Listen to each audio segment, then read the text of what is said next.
বাচ্চা থেকে ছোট সবাই ভীষণ পছন্দ করে এই রেসিপিটা। তো চলো বানানো যাক। এই রেসিপিটা বানানোর জন্য দুটো বড় সাইজের পাউরুটি লাগবে। আর দেখো, শর্টকাট বানালে পাউরুটি দিয়েও যথেষ্ট। আজ আমি পাউরুটি দিয়েই কিন্তু ডোনাটস বানিয়ে দেখাবো খুবই সহজভাবে। তো পাউরুটিটা আমি এইভাবে টুকরো টুকরো করে নিয়েছি, ওটা জল দিয়ে ভালোভাবে আটার মতো একটা ডো করে নেব।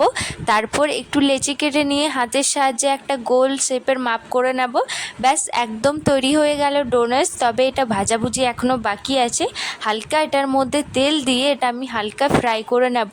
আপনারা চাইলে এটা ডিপ ফ্রাইও করতে পারেন, তো আমি হালকা ফ্রাই করছি। আর এটা দেখতে যতটা সুন্দর, খেতেও কিন্তু ততটাই ভালো লাগে। এবার এদিকে নিয়েছি চকলেট, সেটা আমি গলিয়ে নেব। তারপর ওটা আমি এইভাবে লাগিয়ে নেব। আপনারা চাইলে ডার্ক চকলেটও এটার মধ্যে ইউজ করতে পারেন। এই যে হালকা ভেজে নিয়েছি, চকলেটে লাগানোর আগে ছুরির সাহায্যে এইভাবে আমি ফুটো ফুটো করে নিচ্ছি, যাতে চকলেটটা ভেতর সাইডেও ঢুকে যাবে। সবটার মধ্যে এইভাবে চকলেটগুলো আমি লাগিয়ে নেব। তারপর কিছুটা ক্যান্ডি দিয়ে আমি ছড়িয়ে দেব। তবে বিভিন্ন ক্যান্ডিগুলো আমার নেই, তো এই ক্যান্ডিগুলোও দিয়েও হয়ে যাবে। তারপর এটা আমি ভালোভাবে ডেকোরেশন করে নেব। তৈরি। বাই। রাধে রাধে।